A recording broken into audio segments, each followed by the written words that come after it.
പരിശുദ്ധമേ, അമ്മേ പരിശുദ്ധമേ, ദൈവമാതാവേ, കൃപാസനത്തിലൂടെ ഞങ്ങൾക്കും ഞങ്ങളുടെ ദേശത്തിനും അമ്മ മധ്യസ്ഥം തേടി തന്ന എല്ലാ അനുഗ്രഹങ്ങൾക്കും കൃപകൾക്കും ഞങ്ങളിപ്പോൾ ഹൃദയം നിറഞ്ഞ നന്ദി പറയുന്നു. അമ്മേ പരിശുദ്ധമേ, ദൈവമാതാവേ, 2004 ഡിസംബർ 7 ഉച്ചകഴിഞ്ഞ് 2:30 കൃപാസനത്തിൽ സംഭവിച്ച അമ്മയുടെ പ്രത്യക്ഷപ്പെടലിനെ കുറിച്ച് തിരുസഭയ്ക്ക് സമർപ്പിച്ചിരിക്കുന്ന പഠനരേഖകളുടെ മേൽ സഭാത്മകമായ പഠനം ആരംഭിക്കുവാൻ ഞങ്ങൾ പ്രാർത്ഥിക്കുന്നു. അമ്മേ പരിശുദ്ധമേ, ഭൂസ്വർലോകങ്ങളുടെ രാജ്ഞിയായ അങ്ങേയ്ക്ക് ഭൗമസംരക്ഷണത്തിനായി പ്രപഞ്ചപ്രകൃതിയെ തന്നെ തിരുസഭ പ്രതിഷ്ഠിക്കുവാൻ ഈ പ്രത്യക്ഷീകരണം വഴി ഇടയാക്കണമേ. പരിശുദ്ധമേ, ജപമാല മാതാവേ, സകല കൃപാസനം പ്രാർത്ഥനയോടും ചേർത്ത് ഞങ്ങളിപ്പോൾ പ്രാർത്ഥിക്കുന്ന ഈ കുടുംബത്തിന്റെ പ്രത്യേക നിയോഗം പറ മക്കളെ.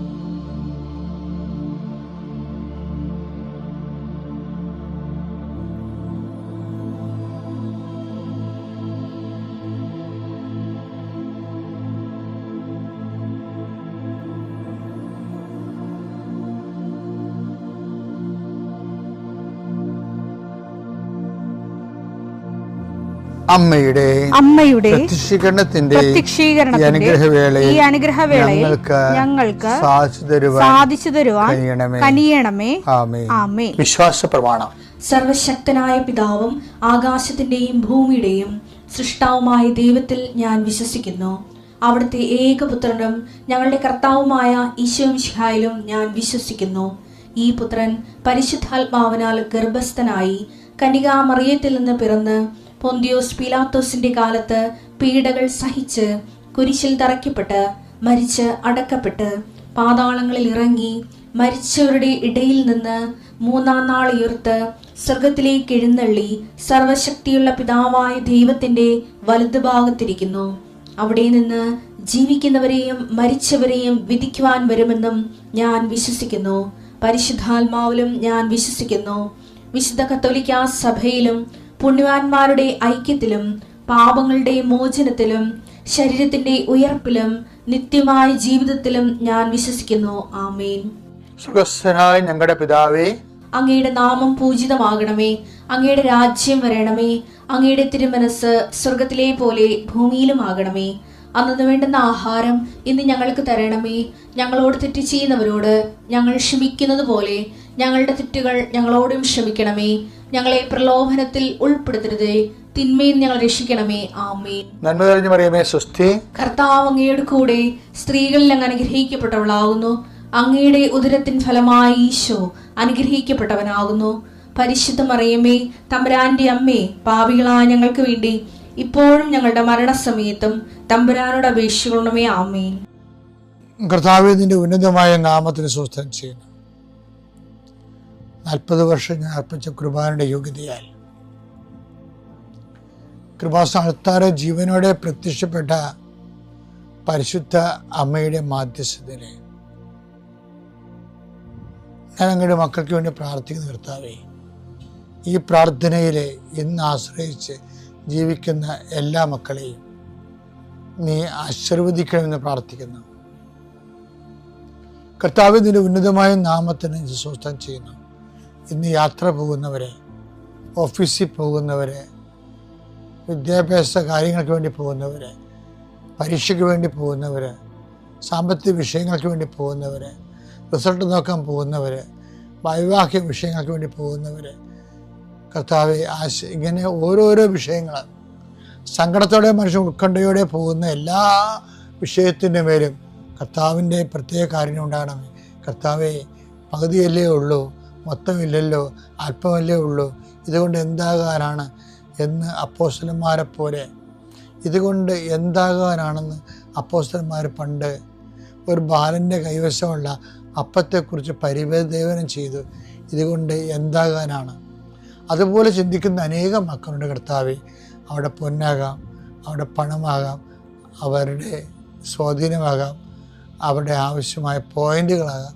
ഇതുകൊണ്ട് എന്താകാനാണ് എന്നൊരു മനസ്സിൽ പറയുന്നുണ്ടാകാം. അങ്ങനെ പറയുന്ന എല്ലാവരെയും അതിൻ്റെ കൂടെ കർത്താവിൻ്റെ ചൈതന്യം കൂടി കൂട്ടിക്കൊണ്ട് അതിനെ അതിജീവിക്കാനുള്ള കൃപ അവർക്ക് നൽകണം പ്രാർത്ഥിക്കുന്നു. കർത്താവെ, നിൻ്റെ മുന്നിൽ എല്ലാ ഡോക്യുമെൻസിനെയും ആശീർവദിച്ച് പ്രാർത്ഥിക്കുന്നു.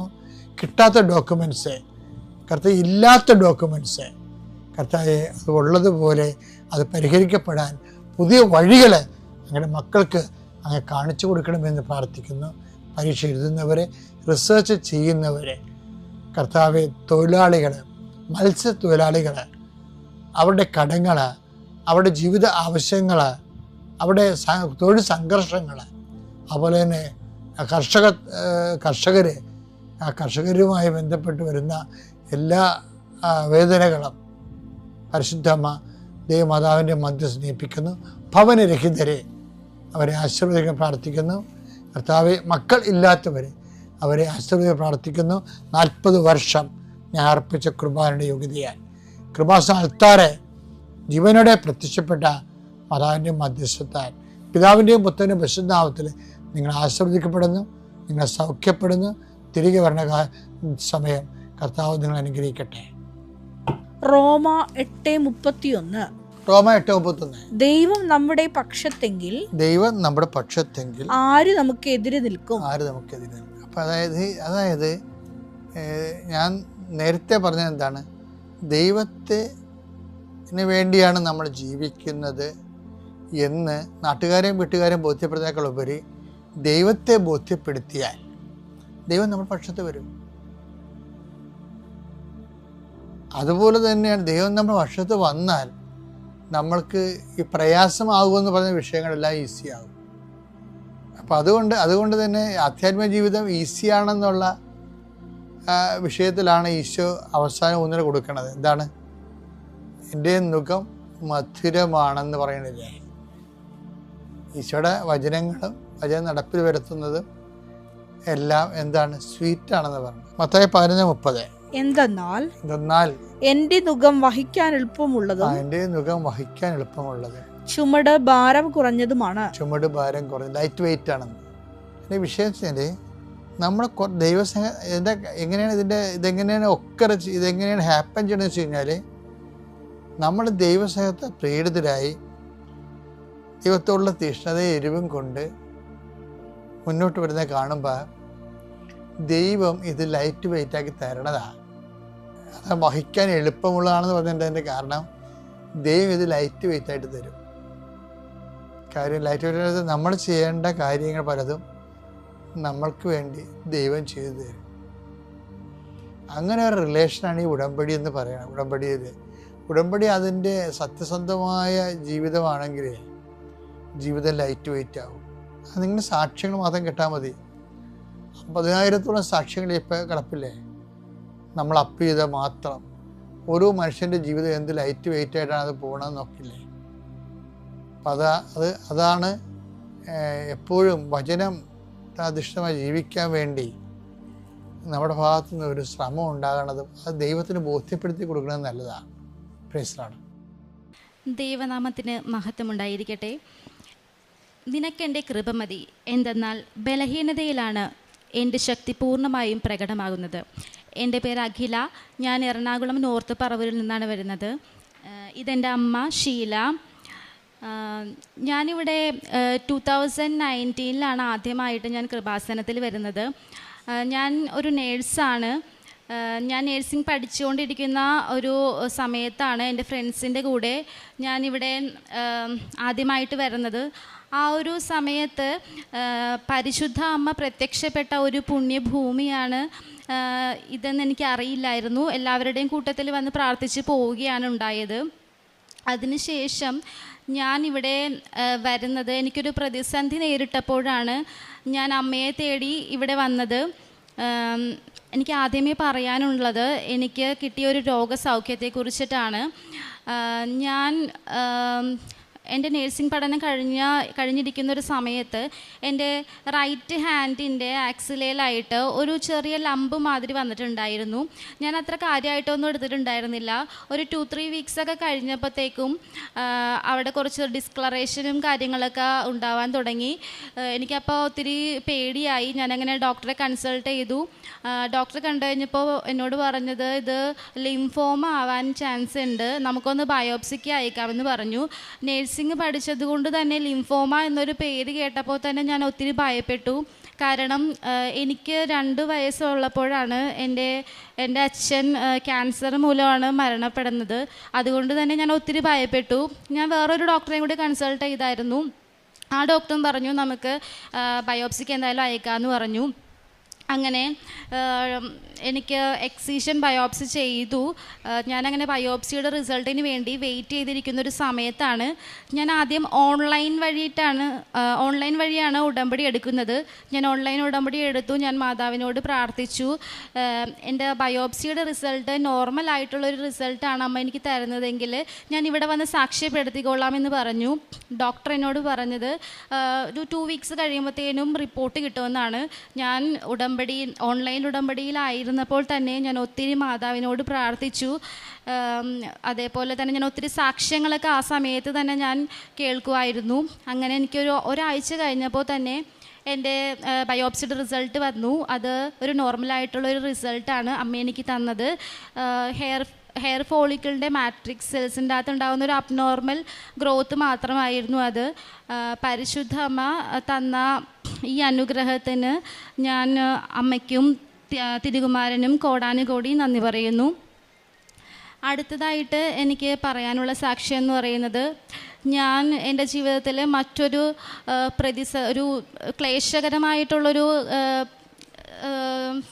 സമയങ്ങളിലൂടെ കടന്നു പോവുകയായിരുന്നു. അപ്പോൾ ഞാൻ ജർമ്മൻ പഠിച്ചുകൊണ്ടിരിക്കുകയായിരുന്നു. ആ സമയത്ത് ഞാൻ ജർമ്മൻ എക്സാം എഴുതിയിട്ട്, ജർമ്മൻ പഠിക്കുന്നവരിവിടെ ഉണ്ടെങ്കിൽ അറിയാൻ പറ്റും, ഒത്തിരി ടഫായിട്ടുള്ളൊരു ലാംഗ്വേജാണ്. 4 മൊഡ്യൂളുണ്ട്. ഞാൻ എക്സാം എഴുതിയിട്ട് എനിക്ക് ആകെ 2 മൊഡ്യൂൾസ് മാത്രമേ കിട്ടിയിട്ടുണ്ടായിരുന്നുള്ളൂ.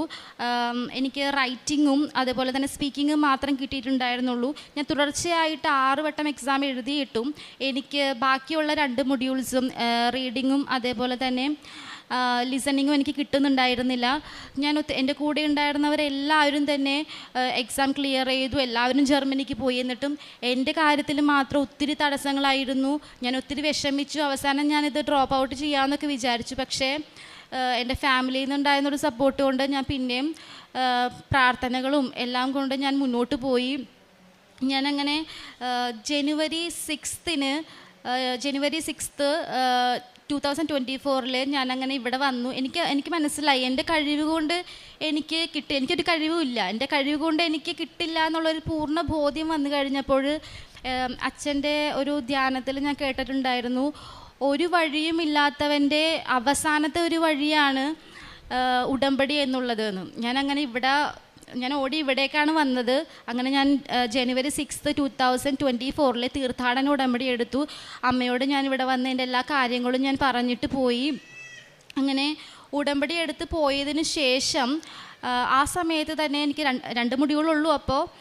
അപ്പോൾ തന്നെ എനിക്ക് പല ഇൻ്റർവ്യൂ കോളുകളും 2 മൊഡ്യൂൾ വെച്ചിട്ട് തന്നെ പോകാൻ പറ്റുന്ന പല ഇൻ്റർവ്യൂ കോളുകളും എനിക്ക് പലയിടത്തുനിന്നും വരുന്നുണ്ടായിരുന്നു. അതേപോലെ തന്നെ ഞാൻ ഇവിടെ വന്ന് പോയതിന് ശേഷം തന്നെ എനിക്ക് സ്വപ്നത്തിൽ ഒരു സ്വപ്നദർശനം ഉണ്ടായി. അമ്മ എനിക്ക് സ്വപ്നത്തിൽ കലണ്ടറിൽ ഒരു 7 എന്നൊരു ഡേറ്റ് അമ്മ എനിക്ക് കാണിച്ചു തരുന്നുണ്ടായിരുന്നു. അതേപോലെ തന്നെ ഒരു ദിവസം ഞാൻ ഉറങ്ങാൻ കിടന്നപ്പോൾ ഉറക്കത്തിൽ ഞാൻ അമ്മയെ സ്വപ്നം കണ്ടു. അമ്മ എൻ്റെ കട്ടിലിൽ വന്നിരുന്നിട്ട് അമ്മേനെ മടിയിലിരുത്തിയേക്കാണ്. ഞാൻ തിരിഞ്ഞു നോക്കുമ്പോൾ അമ്മ എന്നെ നോക്കി ചിരിച്ചുകൊണ്ടിരിക്കുന്നൊരു ഇതാണ് ഞാൻ കണ്ടത്. ഞാൻ സ്വപ്നത്തിൽ തന്നെ ഒത്തിരി ഞാൻ ഒരു കോരിത്തരിച്ചാണ് ഇരുന്നിരുന്നത്. ഇപ്പോഴും എനിക്ക് പറയുമ്പോൾ എൻ്റെ മനസ്സിൽ ആ ഒരു കോരിത്തെരിപ്പ് വന്നുകൊണ്ടിരിക്കുകയാണ്. ഞാനത് ഇവിടെ ഇരിക്കുന്നവർക്കത് അനുഭവിച്ചിട്ടുണ്ടെങ്കിൽ ഞാൻ പറയുന്നത് എത്രത്തോളം ആണെന്നുള്ളത് നിങ്ങൾക്ക് മനസ്സിലാക്കാൻ സാധിക്കും. അതേപോലെ തന്നെ പല തവണയായിട്ട് അമ്മ സ്വപ്നങ്ങളിൽ കൂടി അമ്മ എന്നോട് സംസാരിക്കുന്നുണ്ടായിരുന്നു. എനിക്കോരോ വചനങ്ങൾ അമ്മ എനിക്ക് തരുന്നുണ്ടായിരുന്നു. ഞാനങ്ങനെ ഉടമ്പടിയിൽ ഉറച്ചു വിശ്വസിച്ചു, ഉടമ്പടിയിൽ പറയുന്ന കാര്യങ്ങളും നിബന്ധനകളും എല്ലാം പാലിച്ചു. ഞാനങ്ങനെ 7ാമത്തെ വട്ടം ഞാൻ ഇവിടെ വന്ന ജോസഫ് അച്ഛനെ കണ്ട് ബ്ലെസ്സിങ്സ് വാങ്ങിച്ച് ഞാൻ 7ാമത്തെ വട്ടം എക്സാം എഴുതാൻ വേണ്ടി പോയി. എക്സാം എഴുതി എക്സാമിൻ്റെ സമയത്ത് ഞാൻ നേർച്ച വസ്തുക്കളായിട്ടുള്ള ഉപ്പും തൈലവും തേനും എല്ലാം ഉപയോഗിച്ചിട്ടുണ്ടായിരുന്നു. അതുപോലെ തന്നെ കാശുരൂപം എല്ലാം കൊണ്ടുമാണ് ഞാൻ എക്സാമിന് പോയത്. ഈശോനെ മാതാവിനെ മുറുകെ പിടിച്ചുകൊണ്ട് ഞാൻ എക്സാം എഴുതി. എക്സാമിൻ്റെ റിസൾട്ട് ഒരു 2024 ഒക്ടോബർ 7 എൻ്റെ റിസൾട്ട് വരുന്നത്. റിസൾട്ട് വന്നപ്പോൾ ഇത്രയും നാളും ഞാൻ ഫെയിലായിക്കൊണ്ടിരുന്ന ആ ഒരു സബ്ജക്റ്റിന് എനിക്ക് 90% മാർക്ക് തന്ന് മാതാവ് എന്നെ പാസ്സാക്കി. അതിന് ഞാൻ പരിശുദ്ധ അമ്മയ്ക്കും തിരുകുമാരനും കോടാനുകോടി നന്ദി പറയുന്നു. പിന്നീട് എനിക്ക് ഇൻ്റർവ്യൂ ആണ് കിട്ടാനുണ്ടായിരുന്നത്. ഇൻ്റർവ്യൂവിന് എനിക്ക് ഒത്തിരി തടസ്സങ്ങൾ നേരിട്ടിട്ടുണ്ടായിരുന്നു. എൻ്റെ 2 മൊഡ്യൂൾസ് ഞാൻ ആദ്യം 1 വർഷം കഴിഞ്ഞിട്ടുണ്ടായിരുന്നു എൻ്റെ സർട്ടിഫിക്കറ്റ്. അപ്പോൾ പല ഇൻ്റർവ്യൂസ് കിട്ടുമ്പോഴും അവർ പറഞ്ഞിരുന്നത് എൻ്റെ സർട്ടിഫിക്കറ്റിൻ്റെ 2 വാലിഡിറ്റി കഴിഞ്ഞു പോയി, അതുകൊണ്ട് ഇൻ്റർവ്യൂ എനിക്ക് ക്യാൻസലായി പോവുമായിരുന്നു. പിന്നെ അതേപോലെ തന്നെ ഞാൻ ഡയറക്റ്റായിട്ട് കുറേ സ്ഥലത്തേക്ക്, ജർമ്മനിയിലുള്ള സ്ഥലത്തേക്ക് ഇൻ്റർവ്യൂസിന് വേണ്ടിയിട്ട് എൻ്റെ ആപ്ലിക്കേഷൻസൊക്കെ അയക്കുമ്പോഴും എല്ലാ സ്ഥലത്തുനിന്നും എനിക്ക് റിജക്ഷൻ വന്നുകൊണ്ടിരുന്നു. അപ്പോൾ എനിക്ക് മനസ്സിലായി എൻ്റെ ഉടമ്പടിയിൽ എന്തോ ഒരു കുഴപ്പം വന്നിട്ടുണ്ടെന്ന് എനിക്ക് മനസ്സിലായി. ഞാനങ്ങനെ കൂടുതൽ കാരുണ്യ പ്രവർത്തികൾ തീക്ഷ്ണതയോടുകൂടി ചെയ്യാൻ തുടങ്ങി. അപ്പോൾ എനിക്ക് മാതാവായിട്ട് തന്നെ എനിക്ക് ഓസ്ട്രിയ എന്നൊരു കൺട്രി എനിക്ക് കാണിച്ചു തന്നു. ഞാനങ്ങനെ എനിക്ക് ഒരു ഓസ്ട്രിയയുടെ ഒരു ഏജൻസിയെ ഞാനങ്ങനെ കോണ്ടാക്റ്റ് ചെയ്തു. എനിക്ക് അവരായിട്ട് കോണ്ടാക്റ്റ് ചെയ്തപ്പോൾ തന്നെ അവരെനിക്ക് ഇൻ്റർവ്യൂ പ്രിപ്പറേഷൻ ക്ലാസ്സുകളൊക്കെ തന്നു. അങ്ങനെ ഏപ്രിൽ 7 2025 എനിക്കൊരു ഇൻ്റർവ്യൂ ഓസ്ട്രിയയുടെ നടക്കുകയുണ്ടായി. ആ ഇൻ്റർവ്യൂവിൻ്റെ സമയത്താണെങ്കിലും ഞാൻ ഉടമ്പടി തിരി നീലയും പച്ചയും തിരിയും എൻ്റെ ഇൻ്റർവ്യൂ ഓൺലൈൻ ഇൻ്റർവ്യൂ ആണ് ഞാൻ അറ്റൻഡ് ചെയ്തത്. ഞാൻ ഇരിക്കുന്നിടത്ത് തന്നെ തിരി 2 കത്തിച്ച് വെച്ചിട്ടുണ്ടായിരുന്നു. അതുപോലെ എൻ്റെ ഉടമ്പടിയുടെ നിറച്ച വസ്തുക്കളായ ഉപ്പും തൈലവും തേനും എല്ലാം ഞാൻ ഉപയോഗിച്ച് കാശുരൂപം എല്ലാം മുറുകെ പിടിച്ചുകൊണ്ടാണ് ഞാൻ ഇൻ്റർവ്യൂ അറ്റൻഡ് ചെയ്തത്. ഇൻ്റർവ്യൂ കഴിഞ്ഞൊരു 2 hours കഴിഞ്ഞപ്പോൾ തന്നെ അവർ സെലക്റ്റായി എന്നൊരു മെസ്സേജ് എനിക്ക് അയച്ചു. പരിശുദ്ധ അമ്മയും തിരുകുമാരനും എനിക്ക് എൻ്റെ കഴിവ് കൊണ്ട് അല്ല ഇതെനിക്ക് കിട്ടിയെന്നുള്ളൊരു പൂർണ്ണ ബോധ്യമുണ്ട്. പരിശുദ്ധ അമ്മ തന്ന ഈ അനുഗ്രഹത്തിന് ഞാൻ കോടാനുകോടി നന്ദി പറയുന്നു. പിന്നെ ഇപ്പം ഞാനിവിടെ നിൽക്കുന്നത് എൻ്റെ കയ്യിൽ എൻ്റെ വിസ അടിച്ച് വന്നിട്ടുണ്ട്. ഈ മാസം 29 നെക്സ്റ്റ് വീക്ക് ഞാൻ ഓസ്ട്രിയക്ക് പോവുകയാണ്. പിന്നെ അടുത്തതായിട്ട് എനിക്ക് പറയാനുള്ളത് എൻ്റെ അമ്മയുടെ ഒരു സാക്ഷിയാണ്. എൻ്റെ അമ്മയ്ക്ക് യൂട്രസിൽ 2 ഫൈബ്രോയിഡ് ഉണ്ടായിരുന്നു. അപ്പോൾ നല്ല രീതിക്ക് തന്നെ അമ്മക്ക് ബ്ലീഡിങ് ഉണ്ടായിരുന്നു. അമ്മയുടെ നിൽക്കാൻ പറ്റാത്ത തരത്തിലുള്ള നിൽക്കാനും ഇരിക്കാനും ഒക്കെ കഴിയാത്ത തരത്തിലുള്ള ഒരു ബ്ലീഡിങ് ആണ് അമ്മയ്ക്ക് ഉണ്ടായിരുന്നത്. അപ്പോൾ ഡോക്ടർ സർജറിയൊക്കെ ചെയ്യണമെന്ന് പറഞ്ഞിട്ടുണ്ടായിരുന്നു. ഞാൻ എപ്പോൾ ഇവിടെ വരുമ്പോഴും ഞാൻ അമ്മയും കൂട്ടിയിട്ടാണ് ഇവിടെ വരാറ്. അമ്മയ്ക്ക് ഞാൻ നേർച്ച വസ്തുക്കളെല്ലാം അമ്മയുടെ വയറ്റിൽ തൈലം അമ്മയുടെ വയറ്റിൽ തൂത്ത് ഞാൻ പ്രാർത്ഥിക്കുമായിരുന്നു. അതേപോലെ തന്നെ ഉപ്പും തേനും ഞാൻ അമ്മക്ക് കഴിക്കാൻ കൊടുക്കുമായിരുന്നു. അതിൻ്റെയൊക്കെ ഫലമായിട്ട് അമ്മയ്ക്കിപ്പോൾ സ്കാൻ ചെയ്തപ്പോൾ അമ്മയുടെ ഉണ്ടായിരുന്ന ഫൈബ്രോയിഡൊക്കെ ചുരുങ്ങി ചെറിയൊരു ഇതിലേക്കായി. ബ്ലീഡിങ് എല്ലാം കംപ്ലീറ്റ് ആയിട്ട് അമ്മക്ക് നിന്നു.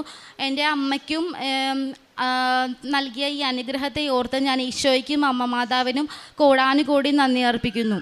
അടുത്തതായിട്ട് എനിക്ക് പറയാനുള്ളത് ഞാൻ ചെയ്ത കാരുണ്യ പ്രവൃത്തികളെ കുറിച്ചിട്ടാണ്. ഞാൻ നേഴ്സിംഗ് കഴിഞ്ഞതിന് ശേഷം ഞാൻ വർക്ക് ചെയ്തിട്ടില്ല, അതുകൊണ്ട് തന്നെ എനിക്ക് ഇൻകം കാര്യങ്ങളൊന്നും ഉണ്ടായിരുന്നില്ല. എൻ്റെ ഹസ്ബൻഡ് ജർമ്മനിയിലാണ്, അവിടെ മാസ്റ്റേഴ്സ് ചെയ്യുകയാണ്. അപ്പോൾ ഹസ്ബൻഡ് എൻ്റെ ആവശ്യങ്ങൾക്കായിട്ട് എനിക്ക് അയച്ചു തരുന്ന പൈസയിൽ നിന്നൊരു വിഹിതം എടുത്തിട്ട് ഞാൻ കാരുണ്യ പ്രവൃത്തികൾക്കായിട്ട് ഉപയോഗിച്ചിട്ടുണ്ടായിരുന്നു. ഞാൻ പൊതിച്ചോറുണ്ടാക്കി കൊടുക്കുമായിരുന്നു. അതുപോലെ തന്നെ എൻ്റെ വീടിനടുത്ത് ഒരു കെയർ ഹോം ഉണ്ടായിരുന്നു, അവിടെ പോയിട്ട് അവർക്ക് ആവശ്യമുള്ള സാധനങ്ങളെല്ലാം വാങ്ങിച്ചു കൊടുക്കുമായിരുന്നു. അതുപോലെ തന്നെ എൻ്റെ നേരെ ആരാണോ ഒരു ആവശ്യമായിട്ട് വരുന്നത്, അവർക്ക് വേണ്ട കാര്യങ്ങൾ എൻ്റെ കഴിവിൽ പറ്റുന്ന മാതിരി ഞാൻ ചെയ്തു കൊടുക്കുമായിരുന്നു. പിന്നെ പ്രേക്ഷിത പ്രവർത്തനമായിട്ട് ഇവിടെ നിന്ന് കിട്ടുന്ന പത്രം ഞാൻ പ്രാർത്ഥിച്ച്, എല്ലാ പത്രത്തിൻ്റെ അകത്തും ഞാൻ തൈലം തൂത്ത് വിശ്വാസ പ്രമാണം ചൊല്ലി പ്രാർത്ഥിച്ച്, ഇത് അർഹതപ്പെട്ടവരുടെ കൈകളിലേക്ക് എത്തിക്കണേ ഈശോയെ അറിയാനായിട്ട് അവർക്ക് എല്ലാവർക്കും സാധിക്കണേ എന്ന് പറഞ്ഞുകൊണ്ട് ഞാൻ കൂടുതലായിട്ടും രോഗികളുടെ ഇടയിലേക്കാണ് പത്രം കൊടുത്തിട്ടുണ്ടായിരുന്നത്. ആദ്യമൊക്കെ എനിക്ക് ഒത്തിരി അവഗണനകളെല്ലാം ഈ ആളുകളുടെ ഇടയിൽ നിന്നും വന്നിരുന്നു. പക്ഷേ എനിക്ക് പിന്നീട് മനസ്സിലായി, നമുക്ക് സഹനങ്ങൾ കൂടുതൽ വരുന്നത് നമ്മൾ ഈശോയിലേക്ക് കൂടുതൽ അടുക്കാൻ വേണ്ടിയിട്ടാണെന്നുള്ളത് എനിക്ക് മനസ്സിലായി. പിന്നീടെല്ലാം ഞാൻ വളരെ സ്നേഹത്തോടു കൂടി എത്ര അപമാനങ്ങൾ സഹിക്കേണ്ടി വന്നാലും സാരമില്ല എന്നുള്ള രീതിയിൽ എല്ലാവർക്കും സന്തോഷത്തോടു കൂടി എൻ്റെ ഈശോയെ ഞാൻ കൊടുക്കാനായിട്ട് ശ്രമിച്ചു. എല്ലാത്തിനും മാതാവിനും ഈശോയ്ക്കും കോടാനുകൂടി നന്ദി പറഞ്ഞുകൊണ്ട് എൻ്റെ സാക്ഷ്യം ഞാനിവിടെ സമർപ്പിക്കുന്നു. ആദ്യമായി ഈശോപ്പയ്ക്കും ജീവനോടെ പ്രത്യക്ഷപ്പെട്ട പരിശുദ്ധ അമ്മയ്ക്കും എൻ്റെ നന്ദി പറഞ്ഞു. എൻ്റെ പേര് ജെയ്മോ എന്നാണ്. ഡോൺ ബോസ്കോ നോർത്ത് പറവൂരാണ് എൻ്റെ ഇടവക. ഞാൻ ആദ്യമായിട്ട് ഇവിടെ വരാൻ കാരണം കൃപാസന പത്രം മൂലമാണ്. എനിക്ക് ഒരു രോഗമുണ്ടായിരുന്നു, ഹൈ പ്രഷറായിരുന്നു എൻ്റെ രോഗം. അത് എന്തിൻ്റെ മൂലമാണെന്ന് അറിയാൻ വേണ്ടിയിട്ട് ലൂർദ് ഹോസ്പിറ്റലിൽ ഞാൻ പോയി ടെസ്റ്റിനായിട്ട്. അവിടുത്തെ ഡോക്ടർ എന്നോട് പറഞ്ഞു CT സ്കാൻ ചെയ്യാൻ പറഞ്ഞു. CT സ്കാൻ ചെയ്തപ്പോൾ അതിൻ്റെ റിസൾട്ടിൽ എനിക്ക് കിഡ്നിയിൽ ഒരു അഡ്രിയാൻ ഗ്രന്ഥിയിൽ ചെറിയ മുഴകളുണ്ടായിരുന്നു. അതിൻ്റെ അഭാവത്തിലാണ് എനിക്ക് ഹൈ പ്രഷറായിരുന്നു. അപ്പോൾ ഞാൻ അവിടെ നിന്ന് കൂട്ടുകാരനോട് റിസൾട്ട് ഞാൻ പറഞ്ഞുകൊണ്ടിരിക്കണമായിരുന്നു ഫോണിൽ പറഞ്ഞുകൊണ്ടിരിക്കുമ്പോൾ താഴത്തേക്ക് നോക്കിയപ്പോൾ ലൂർദ് മാതാവിൻ്റെ ഗ്രോട്ടോ അവിടെ താഴ്ത്തുന്നുണ്ടായിരുന്നു. അവിടെ ഒരു നേഴ്സ് വന്ന് പ്രാർത്ഥിച്ച് പോകുന്നുണ്ടായിരുന്നു. ഞാൻ അപ്പോൾ ഗ്രോട്ടോയിലേക്ക് നോക്കിയപ്പോൾ മാതാവ് എൻ്റെ മനസ്സിൽ തോന്നിച്ചു, നീ എൻ്റെ അടുത്തേക്ക് വാ, നിൻ്റെ രോഗം ഞാൻ മാറ്റിത്തരാം എന്ന് എൻ്റെ മനസ്സിൽ തോന്നിച്ചു. ആ സ്പോട്ടിൽ ഞാൻ അവിടുന്ന് താഴത്തേക്ക് ഇറങ്ങി. നേരെ ഞാൻ പേഷ്യൻ്റാണ്, എനിക്ക് താഴത്ത് ഇറങ്ങാൻ പാടില്ല, റൂം വിട്ടെങ്ങും പോകാൻ പാടില്ല. എന്നിരുന്നാലും എനിക്ക് എവിടെ നിന്ന് ധൈര്യം വന്നെന്ന് എനിക്കറിയില്ല. ഞാൻ നേരെ താഴത്തേക്ക് ഇറങ്ങി പേഷ്യൻ്റെ ടാഗ് എൻ്റെ കയ്യിലുണ്ടായിരുന്നു.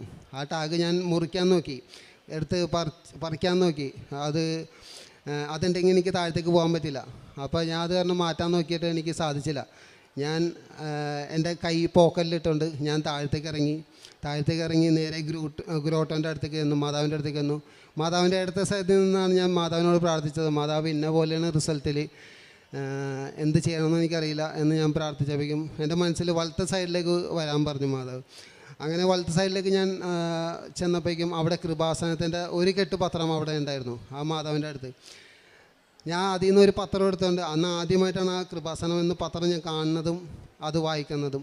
ആ പത്രം ഞാൻ അവിടെ നിന്ന് എടുത്തുകൊണ്ട് റൂമിൽ കൊണ്ടുപോയി.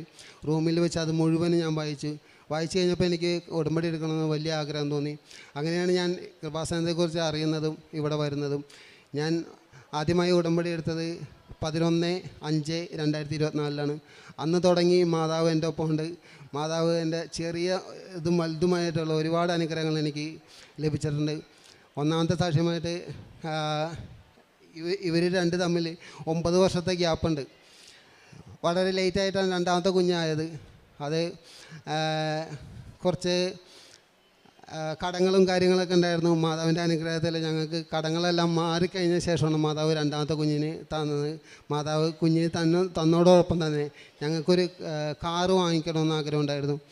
അപ്പോൾ കാറിനായിട്ട് അന്വേഷണം നടത്തിയപ്പോൾ ഫേസ്ബുക്കിലൂടെ എൻ്റെ ഭാര്യയും അതുപോലെ തന്നെ അനിയനും ഫേസ്ബുക്കിലൂടെ അന്വേഷണം നടത്തിയപ്പോൾ കോട്ടയം ഈരാറ്റുപേട്ടയിൽ ഒരു കാറ് കണ്ടു.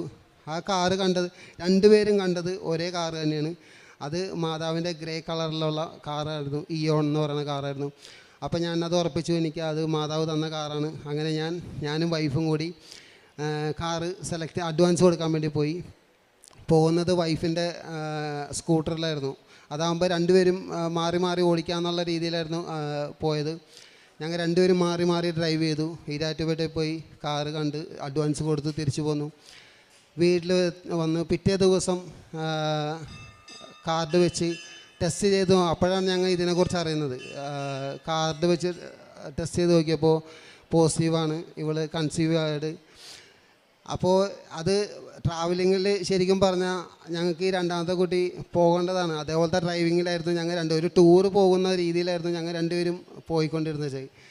അത് ശരിക്കും മാതാവിൻ്റെ അനുഗ്രഹത്തിൽ ആ സംരക്ഷണത്തിൽ ഞങ്ങൾക്ക് രണ്ടാമത്തെ കുട്ടിക്ക് ഒരു കുഴപ്പം അന്ന് തുടങ്ങി ഈ നിമിഷം വരെ ഒരു കുഴപ്പമില്ലാതെ ഞങ്ങൾക്ക് ഡെലിവറി ടൈമിലായാലും ഒരു കുഴപ്പമില്ലാതെ ഞങ്ങൾക്ക് കിട്ടി. ഡെലിവറി ടൈമിൽ ഏപ്രിൽ 9-ാം തീയതിയായിരുന്നു ഡെലിവറി, ഓപ്പറേഷനായിരുന്നു. അന്ന് ഓപ്പറേഷനിൽ കയറ്റുമ്പോൾ ഞാൻ എൻ്റെ വീട്ടിൽ നിന്ന് ഹോസ്പിറ്റലിലേക്ക്, മട്ടാഞ്ചേരി ഹോസ്പിറ്റലിലേക്ക് പോയിക്കൊണ്ടിരിക്കുമ്പോൾ എനിക്ക് എൻ്റെ പള്ളിയിൽ നിന്ന് ഒരു കെട്ട് പത്രം എനിക്ക് കിട്ടി. ആ കെട്ട് പത്രമായിട്ട് ഞാൻ ഹോസ്പിറ്റലിലേക്ക് പോയി. എന്തായാലും ഞാൻ ഹോസ്പിറ്റലിലേക്കാണ് പോകുന്നത്, ഗവൺമെൻറ് ഹോസ്പിറ്റലിലേക്കാണ് പോകുന്നത്. അവിടെ കൊടുക്കാം എന്നുള്ള രീതിയിൽ ഞാൻ ആ ഒരു കെട്ട് പത്രമായിട്ട് ഞാൻ ഹോസ്പിറ്റലിൽ പോയി അവിടെ ചെന്ന് അപ്പോൾ 8:30 ഓപ്പറേഷന് കയറ്റി കഴിഞ്ഞപ്പോഴേക്കും ഞാൻ അവിടെ നിന്ന് പ്രത്യക്ഷീകരണ പ്രാർത്ഥന എന്ത് ചെയ്യണമെന്ന് എനിക്കറിയില്ല.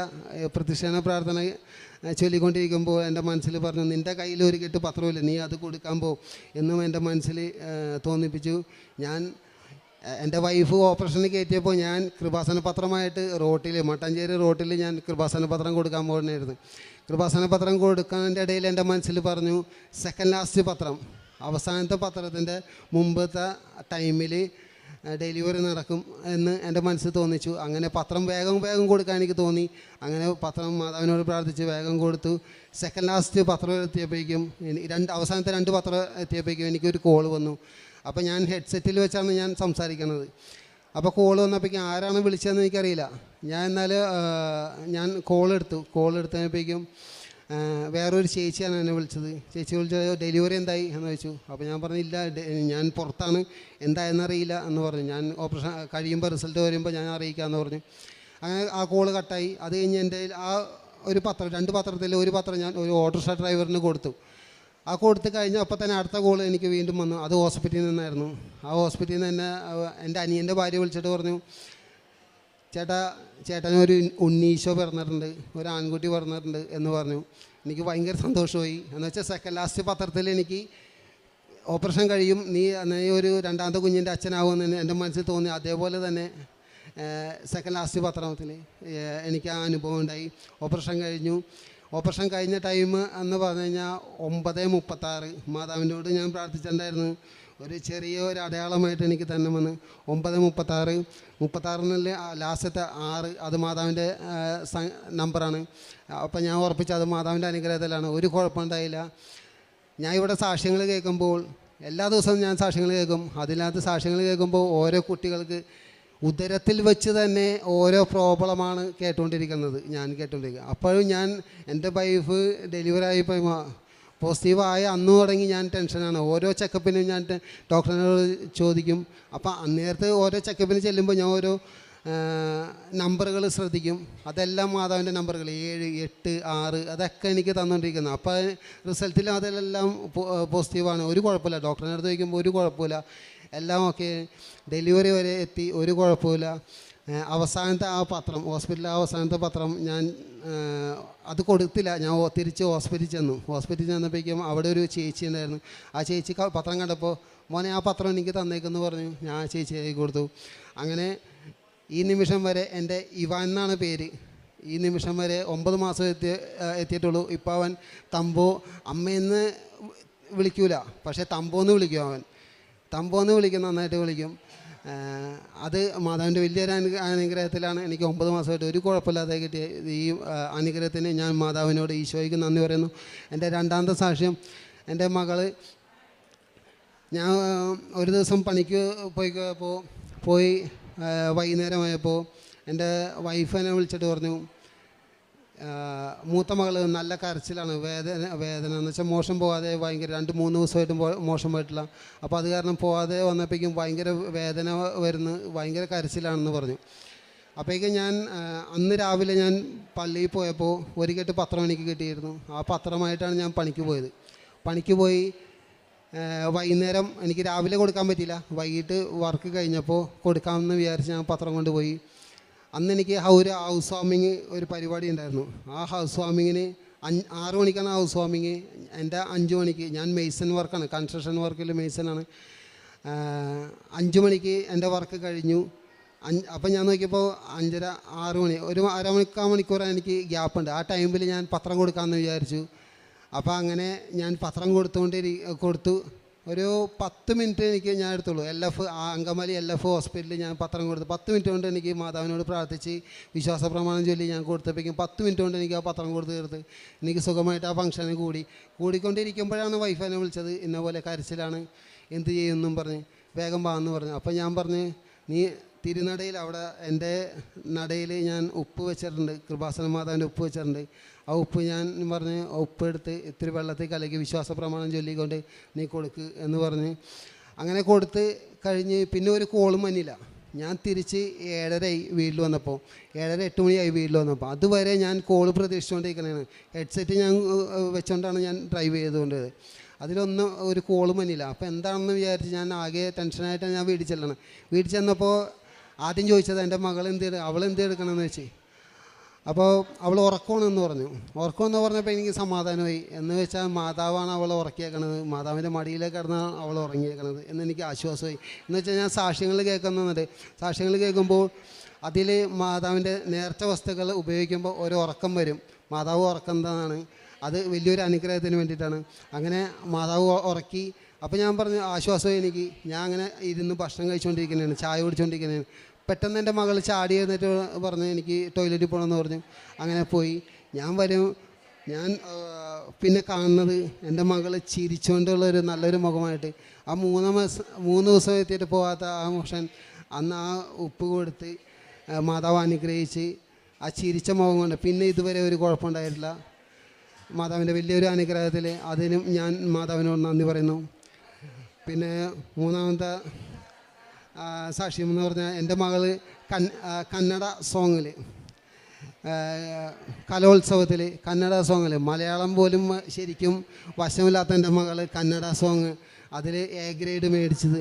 അത് 3 വിദ്യാർത്ഥികൾ, 3 വേറെ വിദ്യാർത്ഥികൾ 3ഉം ഇവൾ പാടാൻ ഏത് പാട്ടോ കന്നഡ പാട്ടിൽ ഏത് പാട്ടാണോ പാടാൻ ഉദ്ദേശിച്ചത് ആ പാട്ട് തന്നെ വേറെ 3 കുട്ടികളും പാടി. അത് എൻ്റെ മകൾ പാടിയതിനേക്കാളും നന്നായിട്ട് തന്നെയാണ് അവരും പാടിയത്. നല്ല പാട്ടായിരുന്നു അവർ പാടിയത്. ആ പാട്ട് കേട്ടപ്പോൾ തന്നെ ഞാൻ എൻ്റെ ഭാര്യയോട് പറഞ്ഞു, നമുക്ക് പോകാം, ഇവിടെ നിൽക്കണ്ട എന്ന് വെച്ചാൽ നിന്നിട്ട് കാര്യമില്ല. അതേപോലത്തെ പാട്ടായിരുന്നു. ഇവളേക്കാളും നന്ന രീതിയിലാണ് അവർ പ്രസൻറ്റ് ചെയ്തത്. അങ്ങനെ 3ാമത്തെ പാട്ടും പാടി. ഇവൾ 2ാമത്തായിരുന്നു. ഇവൾ പാട്ട് പാടി കഴിഞ്ഞപ്പോഴേക്കും അടുത്ത സോങ് പിന്നത്തെ ആൾ വേറൊരു പെങ്കൊച്ച് ഈ പാട്ട് തന്നെയാണ് പാടിയത്. അപ്പോൾ ആ പാട്ട് പാടി തുടങ്ങിയപ്പോഴേക്ക് തന്നെ ഞാൻ പറഞ്ഞു, നമുക്ക് ഇവിടെ നിൽക്കണ്ട, പോവാമെന്ന് പറഞ്ഞു. അങ്ങനെ ടീച്ചറിൻ്റെ അടുത്ത് ചോദിച്ചപ്പോൾ ടീച്ചറെ പോയിക്കോട്ടെ എന്ന് വെച്ചപ്പോൾ ടീച്ചർ പോയിക്കോളാൻ പറഞ്ഞു. റിസൾട്ട് എന്താണെന്ന് വെച്ചാൽ വൈകിട്ട് അറിയിക്കാമെന്ന് പറഞ്ഞു. അപ്പോൾ ഈ കന്നഡ പദ്യം ചെല്ലാൻ പോകുന്നതിന് മുമ്പ് ഞാൻ മാതാവിൻ്റെ തൈലം ഞാൻ നെറ്റിയിൽ വെച്ച് കുരിശ് വരച്ച് പ്രാർത്ഥിച്ചിട്ടാണ് വീട്ടിൽ നിന്ന് ഇറങ്ങിയത്. ഉപ്പ് കുറച്ചെടുത്ത് ഇവളുടെ ഡ്രസ്സിൻ്റെ പോക്കലിലും ഞാൻ ഇട്ടിട്ടുണ്ടായിരുന്നു. അങ്ങനെയാണ് ഞാൻ വീട്ടിൽ നിന്ന് ഇറങ്ങിയത് തന്നെ. ഇറങ്ങി അത് ഇവിടെ വന്ന് പ്രസൻറ്റ് ചെയ്തു. ടീച്ചറിൻ്റെ അടുത്ത് ചോദിച്ചു, ടീച്ചർ പോയിക്കൊള്ളാൻ പറഞ്ഞു. പക്ഷെ മാതാവിൻ്റെ not my merit but by grace എന്ന് പറയുന്ന ആ വലിയൊരു അനുഗ്രഹത്തിൽ മാതാവിൻ്റെ സാന്നിധ്യത്തിൽ എൻ്റെ മകൾക്ക് A ഗ്രേഡ് കിട്ടി. A ഗ്രേഡ് കിട്ടിയതിൻ്റെ സർട്ടിഫിക്കറ്റാണിത്. എൻ്റെ പ്രേക്ഷിത പ്രവർത്തനം എന്ന് പറഞ്ഞാൽ ഇവിടെ നിന്ന് കേട്ടാൽ ഞാൻ പത്രം ഇവിടെ വരുമ്പോഴെല്ലാം ഞാൻ 3 മാസം കൂടുമ്പോൾ പുതുക്കുമ്പോൾ എനിക്ക് 3 കെട്ട് പത്രം കിട്ടും. അതുകൂടാതെ എനിക്ക് ഓരോ പള്ളികളിൽ ഞാൻ ചെല്ലുമ്പോൾ എനിക്ക് അവിടെ നിന്നൊക്കെ പത്രങ്ങൾ കിട്ടും. ചിലവർക്ക് കൊടുക്കാൻ പറ്റാത്ത പത്രങ്ങൾ വരെ ഞാൻ എൻ്റെ അടുത്ത് തന്നേൽപ്പിച്ചിട്ടുണ്ട്. ഞാൻ അത് പത്രം മറ്റുള്ളവർക്ക് എത്തിക്കേണ്ട സ്ഥലത്ത് അത് ഞാൻ മാതാവിനോട് പ്രാർത്ഥിക്കും, മാതാവേ എവിടെയാണ് കൊടുക്കേണ്ടത്. അത് ഞാൻ എൻ്റെ കുടുംബ പ്രാർത്ഥന എത്തിക്കുമ്പോൾ ആ പത്രം ഞാൻ എൻ്റെ മുമ്പിൽ വെക്കും. ആ ഒരു കെട്ട് എൻ്റെ മുമ്പിൽ വെച്ചിട്ട് മാതാവിനെ പ്രാർത്ഥിക്കും, എവിടെയാണ് നീ ആഗ്രഹിക്കുന്നത്. മാതാവ് എനിക്ക് കാണിച്ചു തരും, ഇന്ന പള്ളി അല്ലെങ്കിൽ ഇന്ന സ്ഥലം, ഓട്ടോറിക്ഷ സ്റ്റാൻഡുകൾ അങ്ങനെ കാണിച്ചു തന്നിട്ടുണ്ട്. അങ്ങനെ ഞാൻ ഓരോ സ്ഥലം ഞാൻ ജോലിക്ക് പോകുമ്പോൾ പത്രം കൊടുത്തിട്ടാണ് ഞാൻ രാത്രി 8-9 മണിയൊക്കെ വീട്ടിൽ ഞാൻ തിരിച്ചു വരുമ്പോൾ പത്രം കൊടുത്ത് തീർത്തിട്ടേ ഞാൻ തിരിച്ച് വീട്ടിൽ വരാറുള്ളൂ. ഇവിടുന്ന് കിട്ടിയ ഉടമ്പടി തൈലം വെച്ച് കുരിശ് വരച്ച് വിശ്വാസ പ്രമാണം ചൊല്ലി പ്രാർത്ഥിച്ച് അങ്ങനെ പ്രാർത്ഥിച്ച് ആ തൈലം കൊണ്ട് പ്രാർത്ഥിച്ച് ഞാൻ ഒരു ദിവസം നോക്കിയപ്പോൾ ആ പത്രത്തിൻ്റെ തൈലം എവിടെ വെച്ചാണ് പ്രാർത്ഥിച്ചേക്കുന്നത് അവിടെ വെച്ച് എനിക്കൊരു ലവ് ചിഹ്നമായിട്ടാണ് ഞാൻ കാണപ്പെട്ടത്. ആ തൈലം ആ കുരിശ് വരച്ചത് കുരിശാകൃതിയിലാണ് ഞാൻ വരച്ചത്. പക്ഷേ ഞാൻ അത് പിന്നീട് നോക്കുമ്പോൾ അതൊരു ലവ് ചിഹ്നമായിട്ട് മാറി. അത് മാതാവിൻ്റെ അത് മൊബൈലിൽ ഫോട്ടോ ഞാൻ എടുത്ത് വെച്ചിട്ടുണ്ട്. അതുപോലെ തന്നെ മെഴുകുതിരിയിൽ ഒരുപാട് മെഴുകുതിരിയിൽ എല്ലാ ദിവസവും ഞാൻ കാണും മാതാവിൻ്റെ അനുഗ്രഹങ്ങൾ. ഇവരും കണ്ടിട്ടുണ്ട് ഒരുപാട്. പിന്നെ ആദ്യമായിട്ട് എനിക്ക് മാതാവിൻ്റെ മെഴുകുതിരിയിൽ കണ്ടത് മാതാവ് ഒരു 3 പേരെ ചേർത്ത് പിടിക്കുന്ന, മെഴുക് ഉരുകിയിട്ട് മാതാവ് ചേർത്ത് പിടിക്കുന്ന ഒരു ഇതായിട്ടാണ് ഞാൻ എൻ്റെ മെഴുകുതിരിയിൽ കണ്ടത്. അത് എൻ്റെ വാട്സപ്പിൽ ഇതായിട്ട് ഇട്ടേക്കണം, പ്രൊഫൈലായിട്ട് ഇട്ടുണ്ട് ആ ഫോട്ടോ. ശരിക്കും ഒരു മാതാവ് വന്ന് 3 പേരെ ചേർത്ത് പിടിക്കണത്. അങ്ങനെ മാതാവിൻ്റെ പ്രസൻസ്. പിന്നെ മുല്ലപ്പൂ, അത് 2-3 പ്രാവശ്യം എനിക്ക് കിട്ടിയിട്ടുണ്ട്. പിന്നെ എൻ്റെ വീട്ടിൽ രൂപം നടയിൽ ഒരു സീരിയസായിട്ട് ഞാൻ ഒരു ഭംഗിക്ക് ഞാൻ സീരിയസായിട്ട് ഞാൻ ഇട്ടു നടയിൽ. ആ നടയിൽ സീരിയസായിട്ട് 4 കളറുണ്ട്: ചുമപ്പ്, മഞ്ഞ, നീല, പച്ച. അതിൽ ഞാൻ ഉടമ്പടിയിലാണെങ്കിൽ അതിനകത്ത് പച്ചയും നീലയും മാത്രമേ കത്തുള്ളൂ. ബാക്കി ചുമപ്പും മഞ്ഞയും സ്റ്റോപ്പാവും, കത്തില്ല. എന്ന് വെച്ചാൽ ഞാൻ അത് ശ്രദ്ധിക്കുക, ഉടമ്പടി എടുത്ത് ശ്രദ്ധിച്ച് കഴിയുമ്പോഴേക്കും എന്താണ് ഇതിൻ്റെ കളർ മാറിയത്, ഇനി വല്ല വയറിൻ്റെ വല്ല പ്രശ്നമാണോ എന്നൊക്കെ ഞാൻ അതറിയാൻ വേണ്ടി അതൊക്കെ ചെക്ക് ചെയ്ത് നോക്കി. അപ്പോൾ ഒന്നും എനിക്ക് പിടിയിട്ടല്ല. പിന്നെ ഞാൻ സൂക്ഷിച്ച് നോക്കിയപ്പോൾ എൻ്റെ നടയിൽ പച്ചത്തിരിയും നീലത്തിരിയും ഞാൻ കുത്തി വെച്ചിട്ടുണ്ട് നടയിൽ. അപ്പോൾ തിരികളിലേക്ക് നോക്കിയപ്പോഴാണ് ഞാൻ ശ്രദ്ധിക്കുന്നത്, അതിനകത്ത് തിരികളുടെ കളറാണ് സീരിയസ് സെറ്റിന് വന്നിരിക്കുന്നത്. അത് പച്ചയും നീലയും കളറായിട്ട്. ഞാൻ ഉടമ്പടിയിലല്ലെങ്കിൽ അത് വേറെ മഞ്ഞ അല്ലെങ്കിൽ ചുവപ്പ് ആ ലൈറ്റുകൾ കത്തും. പിന്നെ ഇപ്പോഴും എനിക്ക് പച്ചയും നീലയും ആ കളറ് മാത്രമായിട്ടാണ് ഇപ്പോൾ കത്തിക്കൊണ്ടിരിക്കുന്നത്. അത് കത്താൻ തുടങ്ങിയത് ഡിസംബർ 7-ാം തീയതി മാതാവിൻ്റെ പ്രത്യക്ഷീകരണ തിരുനാൾ ഇവിടെ ഉണ്ടായിരുന്നു. അന്ന് എനിക്ക് വന്നതെന്ന് വലിയ ആഗ്രഹമായിരുന്നു. പക്ഷേ എനിക്ക് എൻ്റെ അടുത്ത് മാതാവ് പറഞ്ഞു, നീ ഇവിടെ വരണ്ട, നീ കുറച്ച് പേർക്ക് പൊതിച്ചോറ് കൊടുക്കുക എന്നും എൻ്റെ അടുത്ത് പറഞ്ഞ്. അതിൻ്റെ പേരിൽ ഞാൻ എൻ്റെ വീടിൻ്റെ അയൽവക്കക്കാരുടെ അടുത്ത് ഞാൻ സംസാരിച്ചപ്പോൾ അവരെല്ലാവരും തരാമെന്ന് പറഞ്ഞു. അങ്ങനെ സഹകരിച്ച് എനിക്ക് പൊതിച്ചോറ് തന്നു. പൊതിച്ചോറ് ഞാൻ തിരുനടയിൽ, ആ നടയിൽ, എൻ്റെ വീടിലെ നടയുടെ താഴെ ഞാൻ പൊതിച്ചോറുകൾ വെച്ച് ഉപ്പിട്ട് പ്രത്യക്ഷീകരണ പ്രാർത്ഥന, മുട്ടുമ്മച്ച് എന്ന പ്രത്യക്ഷീകരണ പ്രാർത്ഥന ചൊല്ലി അതിനകത്ത് തൈലം വെച്ച് ഞാൻ പ്രാർത്ഥിച്ച് കഴിഞ്ഞപ്പോൾ മാതാവിനോട് പറഞ്ഞു, മാതാവേ ഇതിന് നിൻ്റെ ഒരു പ്രസൻസ് എനിക്ക് കാണണം എന്ന് പറഞ്ഞു.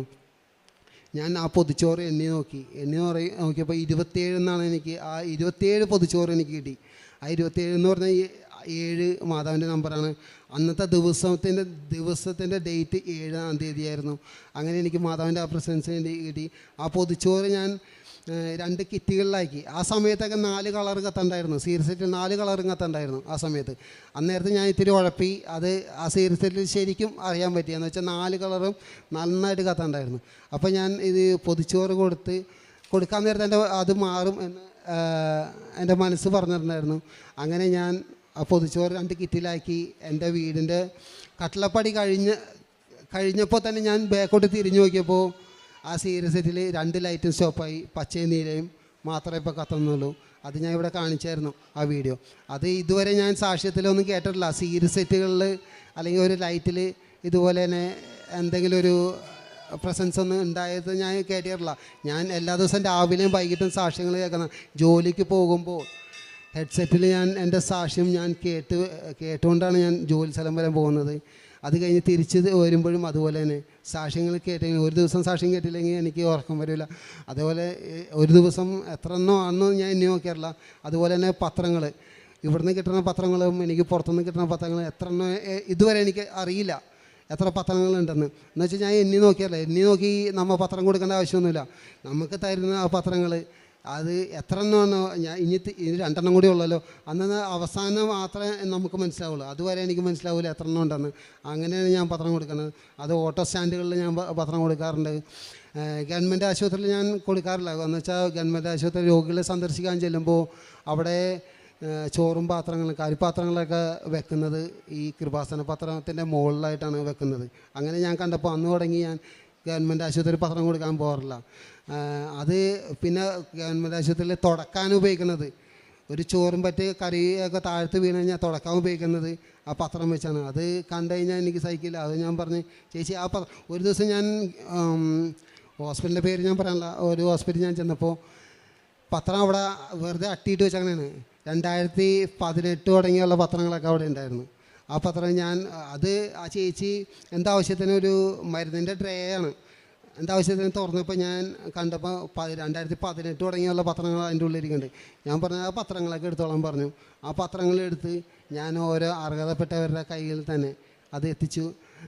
അങ്ങനെ പ്രേക്ഷക പ്രവർത്തനങ്ങൾ, പിന്നെ കാരുണ്യ പ്രവർത്തനങ്ങൾ എനിക്ക് ആരാന്നൊന്നും നോക്കുന്നില്ല. എന്ന് വെച്ചാൽ രാവിലെ ഞാൻ പണിക്ക് പോകുമ്പോൾ ആരെങ്കിലും എൻ്റെ മുമ്പിൽ കൈനീട്ടുകയാണെങ്കിൽ, ഒരു ലിഫ്റ്റായിട്ടാണെങ്കിലും പോലും ഞാൻ എൻ്റെ വണ്ടിയിൽ കയറ്റി അവരെ എത്തിക്കേണ്ട സ്ഥലത്ത് ഞാൻ എത്തിച്ചിട്ടേ ഞാൻ ജോലിക്ക് പോകാറുള്ളൂ. അതുപോലെ തന്നെ പിന്നെ 3 അനാഥാലയങ്ങളുണ്ട്. ഒരു 2 വൃദ്ധമന്ദിരം, ഒരു സുഖമില്ലാത്ത താമസിക്കുന്ന കുറച്ച് ആൺപിള്ളേർ താമസിക്കുന്ന ഒരു സ്ഥലമുണ്ട്, 10-20 പേര്. അവിടെ ഞാൻ വൈകിട്ട് ചായക്ക് വേണ്ടി അവർക്ക് കൊടുക്കാറുണ്ട്. ഓരോ മാസത്തിൽ 3 സ്ഥലത്തും ഞാൻ ഒരുമിച്ച് ചെയ്യാറുണ്ട്. അവർക്ക് ചായക്കുള്ള ഒരു വക ഞാൻ അവിടെ കൊടുക്കാറുണ്ട്. അവരായിട്ട് കുറേ നേരം സംസാരിക്കാറുണ്ട്. അവരെല്ലാവരും ഞാൻ ചെല്ലുന്നത് നോക്കിയിരിക്കും. എന്നെ കണ്ട അപ്പം തന്നെ അവർ ഭയങ്കര സന്തോഷത്തോടെ എന്നെ സ്വീകരിക്കും. എൻ്റെ വണ്ടി പുറത്തുനിന്ന് വരുമ്പോൾ തന്നെ ഗേറ്റ് തുറന്ന് തരും. എനിക്ക് അത്രയും സ്നേഹത്തോടെ എനിക്ക് ഭയങ്കര സ്നേഹം തരുന്നുണ്ട്. അതുപോലെ തന്നെ ഉപവാസം എടുക്കുന്നത്, ആഴ്ചയിൽ ഞാൻ 2 ദിവസം ഉപവസിക്കും. അതും ബുധനാഴ്ചയും ശനിയാഴ്ചയും മാതാവിൻ്റെ ദിവസം. അന്നേരത്തെ ഞാൻ 11 മണി തുടങ്ങി 3 മണി വരെ ഉപവാസം ആയിരിക്കുള്ളൂ. ഞാൻ ഭക്ഷണമൊന്നും കഴിക്കാറില്ല മാതാവിന് വേണ്ടി. ആ ദിവസം 2 ദിവസം 3 പേർക്ക് ഞാൻ ഭക്ഷണം മേടിച്ച് കൊടുത്തിട്ടാണ് അന്നത്തെ ദിവസം. ഇന്ന് ഞാൻ ബുധനാഴ്ച, ഇന്ന് ഞാൻ ഉപവാസത്തിലാണ്. എന്ന് വെച്ചാൽ 3 പേർക്ക് രാവിലെ ഭക്ഷണം മേടിച്ച് കൊടുത്ത്, രാവിലത്തെ പ്രഭാത ഭക്ഷണം മേടിച്ച് കൊടുത്തിട്ടാണ് ഞാൻ ഇങ്ങോട്ട് വന്നത്. അതുപോലെ ശനിയാഴ്ചയും അതുപോലെ കാരുണ്യപ്രവർത്തകർ ഞാൻ എൻ്റെ ഇതിന് ഞാൻ എടുത്ത് പറയണതല്ല, ഞാൻ ഇവിടെ കാരുണ്യപ്രവർത്തകർ ചെയ്യുന്നത് പറയണം എന്നുള്ള ആ രീതിയിൽ ചെയ്യാം, മറ്റുള്ളവർ ചെയ്യാൻ വേണ്ടിയിട്ടാണ് ഞാൻ ഇത് പറയുന്നത്. അല്ലാതെ എൻ്റെ അഹങ്കാരത്തിന് ഞാൻ പറഞ്ഞതല്ല. ഞാൻ ഇന്നത് ചെയ്തു, ഒരു ഇടത്ത കൈ ചെയ്യുന്നത് വലത്തെ കൈ അറിയരുത് എന്നാണ് പറഞ്ഞേക്കുന്നത്. എന്നാലും ഞാൻ പറയുന്നതാണ്, ഞാൻ ഉപവസിക്കുമ്പോൾ മറ്റുള്ളവർക്ക് എൻ്റെ ആഹാരത്തിൽ നിന്ന് ഒരു പങ്ക് ഞാൻ അവർക്ക് കൊടുത്തിട്ടാണ് ഞാൻ ഉപവസിക്കുന്നത്. ഞായറാഴ്ച ദിവസം രാവിലെ പള്ളിയിൽ പോയി വന്ന് മറ്റുള്ളവർക്ക് എന്തെങ്കിലും ഭക്ഷണം വാങ്ങിക്കാനോ എടുക്കാനോ. എൻ്റെ വീടിൻ്റെ അടുത്ത് 2 രോഗികളുണ്ട്. ഒരു ക്യാൻസർ രോഗിയുമുണ്ട്, ഒരു കണ്ണ് കാണാൻ പറ്റാത്ത ഒരു അമ്മയുണ്ട്. അവരെ ചെന്ന് കണ്ട് അവരായിട്ട് സംസാരിച്ച്, ആ കണ്ണിൽ തൈലം വെച്ച് പ്രാർത്ഥിച്ച്, അവരായിട്ട് കുറച്ച് നേരം നിന്ന് വർത്താനം പറഞ്ഞ്, പിന്നെ ക്യാൻസർ ഒരു അമ്മയുണ്ട്, ആ അമ്മയായിട്ട് സംസാരിച്ച് സുഖമാണ് എന്ന എല്ലാ കാര്യവിശേഷങ്ങളും ചോദിച്ച്, അതിന് ശേഷമാണ് ഞാൻ എൻ്റെ വീട്ടിൽ വന്ന് ഭക്ഷണമൊക്കെ കഴിക്കാറ്. പിന്നെ ആത്മീയമായിട്ട് ഞാൻ ഞായറാഴ്ച ദിവസമാണ് ഞാൻ പള്ളിയിൽ പോകാറ്. ആകെ ഈ ഉടമ്പടി എടുക്കുന്നതിന് മുമ്പ്, ഉടമ്പടി എടുത്തതിന് ശേഷം ഇപ്പം എല്ലാ ദിവസവും ഞാൻ പള്ളിയിൽ പോകും. എനിക്ക് എൻ്റെ ഇടവകയിൽ രാവിലെ പള്ളിയിൽ പോകാൻ പറ്റിയില്ലെങ്കിൽ ഞാൻ വർക്ക് കഴിഞ്ഞ് ഏതെങ്കിലും ഒരു പള്ളിയിൽ വെച്ച് കുർബാന കൂടിയിട്ട് ഞാൻ വീട്ടിലേക്ക് വരുള്ളൂ. അല്ലെങ്കിൽ അതും പറ്റിയില്ലെങ്കിൽ ഞാൻ യൂട്യൂബിലെങ്കിലും കുർബാന കണ്ടിട്ട് ഞാൻ അന്നത്തെ ദിവസം, എനിക്ക് കുർബാന കൂടിയില്ലെങ്കിൽ ഭയങ്കര വിഷമമാണ്. അതുപോലെ കുർബാന സ്വീകരിച്ചില്ലെങ്കിൽ 2 ആഴ്ച കൂടും, അതിനുള്ളിലെങ്കിലും ഞാൻ കുമ്പസാരിച്ചിരിക്കും. 2 ആഴ്ച ആകില്ല, അതിന് മുമ്പ് തന്നെ ഞാൻ കുമ്പസാരിച്ചിരിക്കും. എൻ്റെ പള്ളിയിൽ എല്ലാ ദിവസവും കുമ്പസാരമുണ്ട്. അത് കാരണം എനിക്ക് കുമ്പസാരിക്കാൻ ഒട്ടും മടിയില്ല. ആ കുമ്പസാരിക്കാൻ ആ സിറ്റുവേഷൻ ആണെങ്കിൽ ഞാൻ കുമ്പസാരിച്ചിരിക്കും. ഇത്രയും നല്ല ഇത്രയും ഒരുപാട് അനുഗ്രഹങ്ങൾ ഇനിയുണ്ട് പറയാൻ. സമയപരിധിയും അതുപോലെ തന്നെ ഓർമ്മയിലും നിൽക്കുന്നില്ല. ഒരുപാടുണ്ട് പറയാൻ. ചെറുതും വലുതുമായ ഒരുപാട് അനുഗ്രഹങ്ങൾ എനിക്ക് ഈശോയിൽ നിന്ന് നമ്മുടെ മാതാവ് മേടിച്ച് തന്ന എല്ലാ അനുഗ്രഹങ്ങൾക്കും മാതാവിനും ഈശോയ്ക്കും നന്ദി പറഞ്ഞോളൂ. പിന്നെ ഡെയിലി ബ്രെഡ് എല്ലാ ദിവസവും അത് മുട്ടുമ്പിൽ നിന്ന് ഞാൻ കൂടും. ഡെയിലി ബ്രെഡ്, അച്ഛൻ്റെ ഡെയിലി ബ്രെഡ് അത് കൂടി രാവിലെ 3:50 ഞാൻ എഴുന്നേറ്റ് ഒരു ജപമാല ചൊല്ലി കഴിയുമ്പോഴേക്കും ഡെയിലി ബ്രെഡിനുള്ള സമയമാവും. ആ ഡെയിലി ബ്രെഡ് കൂടി അത് കഴിയുമ്പോഴേക്കും 6 മണിയാവും. ഒരു 5:50 ആവും. 5:50 ആയി കഴിയുമ്പോൾ എനിക്ക് 6 മണിക്കത് കുർബാനയ്ക്ക് പോകാൻ പറ്റും. അങ്ങനെയാണ് ഞാൻ കുർബാനയ്ക്ക് പോകും. അങ്ങനെയാണ് എൻ്റെ ഒരു ദിവസത്തെ 3:50 എന്നെ ഓട്ടോമാറ്റിക്കായിട്ട് മാതാവ്, ആദ്യം ഞാൻ 5 മണിക്ക് എഴുന്നേറ്റുകൊണ്ടിരുന്ന അലാറം വെച്ച്, അത് കഴിഞ്ഞ് മാതാവ് കുറച്ചും കൂടി സമയം കൂട്ടി തന്നു. നിനക്കൊരു ജപമാല ചെല്ലാൻ ടൈമുണ്ടല്ലോ, അതിനും കൂടി നീ സമയം കണ്ടെത്ത് എന്നും പറഞ്ഞപ്പോഴേക്കും ഞാൻ 3:50 പോയി. ഇപ്പം 3:50 ഞാൻ അലാറം വെച്ച് എഴുന്നേക്കും. ഞാൻ എഴുന്നേറ്റില്ലെങ്കിൽ മാതാവിനെ എഴുന്നേൽപ്പിക്കും. ആ ടൈമിൽ ഞാൻ ഓട്ടോമാറ്റിക്കായിട്ട് എഴുന്നേക്കും. അങ്ങനെ മാതാവിന് ഒരുപാട് അനുഗ്രഹങ്ങൾ ഇനി പറയാൻ എന്തൊക്കെ ഉണ്ട് ഞാൻ ഓർക്കണില്ല. എന്നാലും ഇത്രയും വലിയ അനുഗ്രഹങ്ങൾ, ഒരുപാട് അനുഗ്രഹങ്ങൾ എനിക്കും എൻ്റെ കുടുംബത്തിനും തന്ന മാതാവിന് ഈശോയ്ക്ക് ഞാൻ നന്ദി പറയുന്നു. അതേപോലെ തന്നെ ഇവിടെ നിന്ന് പ്രാർത്ഥിക്കുന്ന ഓരോ മക്കൾക്കും ഇതുപോലെ ഈ മാതാവ് പ്രത്യക്ഷപ്പെട്ട ഈ ആൾത്താരിൽ നിന്ന് ഓരോ മക്കളും സാക്ഷ്യപ്പെടുത്തണമെന്ന് മാതാവിനോട് ഞാൻ അപേക്ഷിക്കുന്നു, പ്രാർത്ഥിക്കുന്നു. ഈശോയ്ക്കും അമ്മ മാതാവിനും 1000 നന്ദി. എൻ്റെ പേര് ജെയിനി, ഞാൻ അങ്കമാലിയിൽ നിന്ന് വരുന്നു. ഞാൻ UK രജിസ്റ്റേർഡ് നഴ്സായിട്ടാണ് വർക്ക് ചെയ്യുന്നത്. ഞാൻ കൃപാസനത്തെക്കുറിച്ച് ആദ്യമായിട്ട് അറിയുന്നത് എൻ്റെ അനിയനിലൂടെയാണ്. അവൻ ഇവിടെ വന്ന് പ്രാർത്ഥിച്ച് സ്റ്റുഡൻറ്റ് വിസയിൽ UK പോയ പിന്നെ അത് കഴിഞ്ഞ് ഞാൻ നഴ്സായി 2 വർഷം ഹൈദരാബാദ് വർക്ക് ചെയ്തു. പുറത്തേക്ക് പോകാൻ ഒത്തിരി ട്രൈ ചെയ്തു. 3 പ്രാവശ്യം OET എഴുതി, കിട്ടിയില്ല.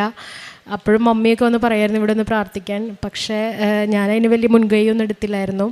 അത് കഴിഞ്ഞ് കുറേ ട്രൈ ചെയ്ത് കിട്ടാണ്ടായി കഴിഞ്ഞപ്പോൾ പിന്നെ ഇവിടെ വന്ന് പ്രാർത്ഥിച്ചു. പിന്നെ ലാസ്റ്റ് OET കിട്ടാണ്ടായി കഴിഞ്ഞപ്പോൾ ലാസ്റ്റ് കെയർ അസിസ്റ്റൻറ്റ് വിസയിലാണ് പോയത്. അതും 3-4 പ്രാവശ്യം ഇൻ്റർവ്യൂ ഒക്കെ അറ്റൻഡ് ചെയ്ത് ഓഫർ ലെറ്ററൊക്കെ വന്ന് പിന്നെ മുന്നോട്ടൊരു പേപ്പർ വർക്ക് നടക്കാണ്ടായി. ഭയങ്കരമായിട്ട് വിഷമിച്ചിരിക്കുന്ന സമയത്താണ് മമ്മി ഒരു സ്ഥലത്തു നിന്ന് നമ്പർ കൊണ്ടുവന്നിട്ട് വിളിക്കാൻ പറഞ്ഞു. അപ്പോഴും ഞാൻ വിളിച്ചൊന്നുമില്ല. പിന്നെ മമ്മി ഉടമ്പടി എടുത്ത് പ്രാർത്ഥിച്ച് നിർബന്ധിച്ച് എന്നെ കൊണ്ട് വിളിപ്പിച്ചതാണ്. അങ്ങനെ വിളിപ്പിച്ച് ഇതായി കഴിഞ്ഞപ്പം ഞാൻ അറ്റൻഡ് ചെയ്ത ഇൻ്റർവ്യൂ എനിക്ക് ശരിയായി. വിത്തിൻ 1.5 മന്ത് ഞാൻ UK പോയി. അവിടെ വലിയ കുഴപ്പമൊന്നും ഉണ്ടായിരുന്നില്ല. പിന്നെ എൻ്റെ ഭയങ്കര ആഗ്രഹമായിരുന്നു ഒരു കൊച്ചിനെ പഠിപ്പിക്കണം എന്നുള്ളത്. അപ്പം മാതാവിൻ്റെയും ഈശോൻ്റെയും അനുഗ്രഹം കൊണ്ട് എനിക്കൊരു കൊച്ചിനെ BSc നഴ്സിംഗ് പഠിപ്പിക്കാനുള്ള അനുഗ്രഹം ഉണ്ടായിരുന്നു. അനുഗ്രഹം ലഭിച്ചു. ഞാൻ പഠിപ്പിച്ചുകൊണ്ടിരിക്കുകയാണ് ഇപ്പോൾ ആ കൊച്ചിനെ. പിന്നെ ഫൈനൽ ഇയർ കൊച്ചായപ്പോഴേക്കും എനിക്കിങ്ങനെ ഫീസ്, എൻ്റെ ഡ്യൂട്ടിയൊക്കെ കുറഞ്ഞു. അപ്പോൾ എനിക്ക് കൊച്ചിൻ്റെ ഫീസ് അടയ്ക്കാനായിട്ടൊരു ചെറിയ ബുദ്ധിമുട്ടൊക്കെ നേരിട്ട് കഴിഞ്ഞപ്പോൾ ഞാനിങ്ങനെ മാതാവിനോട് പറഞ്ഞു, മാതാവേ ഞാൻ ആ കൊച്ചിന് കൊടുത്ത വാക്കാണ്, ഇനി എങ്ങനെ ഞാൻ ആ കൊച്ചിനെ പഠിപ്പിക്കുന്നതായി കഴിഞ്ഞപ്പം അതേ സമയത്ത് തന്നെ എൻ്റെ ഉള്ളിൽ നിന്ന് ആരും ഇങ്ങനെ പറയണ പോലെ നീ OET ചെയ്ത് പിന്നെ വീട്ടുകാർ നന്നായിട്ട് പുഷ് ചെയ്യുന്നുണ്ടായിരുന്നു. അങ്ങനെ എപ്പോഴും അച്ഛൻ്റെ വചനമൊക്കെ കേൾക്കുമായിരുന്നു. അപ്പോൾ അച്ഛൻ എപ്പോഴും പറയും not by my merit but by grace of God എന്ന് പറയുമ്പോൾ ആ വചനത്തിൽ മാത്രം വിശ്വസിച്ചിട്ട് ഞാൻ OET പോയി എഴുതി. അങ്ങനെ ഫസ്റ്റ് അറ്റംപ്റ്റിൽ ബാക്കി എല്ലാ മോഡ്യൂളും കിട്ടി, ലിസണിങ് ഒഴിച്ച്. പക്ഷേ ലിസണിങ് എക്സാം ഹോളിൻ്റെ പ്രശ്നം കാരണം കൊണ്ട്, സ്പീക്കറിൻ്റെ പ്രോബ്ലം കാരണം കൊണ്ടാണ് കിട്ടാണ്ടിരുന്നത്. അങ്ങനെ ഞാൻ അപ്പീലിന് പോയി കഴിഞ്ഞപ്പം അങ്ങനെ ആർക്കധികം കിട്ടാറില്ല. പക്ഷെ എനിക്ക് എല്ലാ മോഡ്യൂളും ഒന്നും കൂടി ഫ്രീ ആയിട്ട് എഴുതാനുള്ളൊരു അവസരം ലഭിച്ചു. അങ്ങനെ ഞാൻ എഴുതി കഴിഞ്ഞ് കഴിഞ്ഞപ്പം എനിക്ക് എല്ലാ മോഡ്യൂളിനും ആ ഫസ്റ്റ് അറ്റംപ്റ്റിൽ തന്നെ ഫുൾ B കിട്ടി. പിന്നെ അത് കഴിഞ്ഞ് ഞാൻ ഒത്തിരി NHSലേക്ക് നഴ്സായിട്ട് കയറാൻ വേണ്ടി ഞാൻ ഒത്തിരി ട്രൈ ചെയ്തു. പക്ഷേ എനിക്ക് അവിടെ ഒന്നും കിട്ടുന്നുണ്ടായിരുന്നില്ല. പിന്നെ ഞാൻ നാട്ടിൽ വന്ന് കല്യാണത്തിന് വന്നു കഴിഞ്ഞപ്പം എനിക്കൊരു കെയർ ഹോമിൽ നിന്നൊരു വേക്കൻസി വന്നു. 23 പൗണ്ട്. അവിടെ സാധാരണ NHSലൊരു നഴ്സിൻ്റെ സാലറി പെർ അവർ 17 പൗണ്ടായിട്ടാണ് മാക്സിമം കിട്ടുന്നത്. പക്ഷേ എനിക്ക് 23 പൗണ്ട് അവർ ഓഫർ ചെയ്തിട്ട് ജോലിക്ക് വേണ്ടി വിളിച്ചു. അപ്പോഴും കെയർ ഹോം ആയതുകൊണ്ട് എനിക്ക് വലിയ താല്പര്യമൊന്നും ഉണ്ടായിരുന്നില്ല കെയർ ഹോമിൽ പോകാനായിട്ട്. കാരണം മൊത്തം കെയർ ഹോമിൻ്റെ ഉത്തരവാദിത്തം നമ്മുടെ തലയിലായിരിക്കും. എന്നിട്ട് ഞാൻ പിന്നെ മാരേജ് ഹൗസിൻ്റെ ഇടയിലായതുകൊണ്ട് എനിക്ക് ആ ഇൻ്റർവ്യൂ അറ്റൻഡ് ചെയ്യാൻ പറ്റിയില്ല. പിന്നെ ഞാൻ തിരിച്ച് UK ചെന്ന് കഴിഞ്ഞപ്പോൾ പിന്നെയും അതേ കെയർ ഹോമിലേക്ക് ഒന്നും കൂടി വന്നു കഴിഞ്ഞപ്പം അന്നൊരു പ്രാവശ്യം ഇൻ്റർവ്യൂ അറ്റൻഡ് ചെയ്യാന്നുള്ള രീതിയിൽ അന്ന് മാതാവിനോട് ഇൻ്റർവ്യൂവിന് മുമ്പ് പറഞ്ഞിട്ട് പോയി. എനിക്ക് വലിയ താല്പര്യമൊന്നുമില്ല, പക്ഷേ നിൻ്റെ ഇതാണെങ്കിൽ അത് നടക്കട്ടെ എന്നുള്ള രീതിയിൽ പറഞ്ഞിട്ട് ചുമ്മാ പോയി ഇൻ്റർവ്യൂ അറ്റൻഡ് ചെയ്തു. പക്ഷെ ഞാൻ അതിന് സെലക്റ്റായി. അങ്ങനെ എനിക്ക് ജോലി കിട്ടി. നല്ല ശമ്പളത്തോടു കൂടിയാണ് എനിക്ക് ആ ജോലി കിട്ടി. പിന്നീടാണ് ഞാൻ അറിഞ്ഞത് ആ സമയത്ത് UK എല്ലാ റിക്രൂട്ട്മെൻറ്റ്സും നിർത്തിവെച്ചു. അവിടെ തന്നെ ഉള്ളവർക്കായാലും ജോലി കിട്ടാനായിട്ട് അവർ 3 ലക്ഷം 4 ലക്ഷം രൂപയ്ക്ക് അഡ്വാൻസ് കൊടുത്താൽ അവർ നഴ്സുമാരെയാണ് എടുക്കുന്നത്. പക്ഷെ എനിക്ക് അധികം പൈസയൊന്നും കൊടുക്കാണ്ട് എന്നെ മാതാവ് നല്ല സുരക്ഷിതമായിട്ടൊരു ജോലിക്ക് എനിക്ക് ശരിയാക്കി തന്നു. ഈ ജോലിക്ക് വേണ്ടി ഇതായി കഴിഞ്ഞപ്പോൾ ഞാൻ പഴയ ജോലി സ്ഥലത്ത് റിസൈൻ വെച്ച് ഒത്തിരി ബുദ്ധിമുട്ടുകളുണ്ടായിരുന്നു എനിക്ക്. ഞാൻ റിസൈൻ വെച്ച് ജോലി ഇല്ലാണ്ട് ഒരാഴ്ച വീട്ടിലിരുന്നു. പക്ഷേ എനിക്ക് പുതിയ സ്ഥലത്തേക്കുള്ള വിസയൊന്നും അടിച്ചു വരാണ്ടിരുന്നു. അപ്പം ഞാൻ ഓൺലൈൻ ഉടമ്പടി എടുത്ത് പ്രാർത്ഥിച്ചു. പിന്നെ 33 പ്രാവശ്യം പ്രത്യക്ഷീകരണ പ്രാർത്ഥന എത്തിക്കും, കൊന്ത എത്തിക്കും.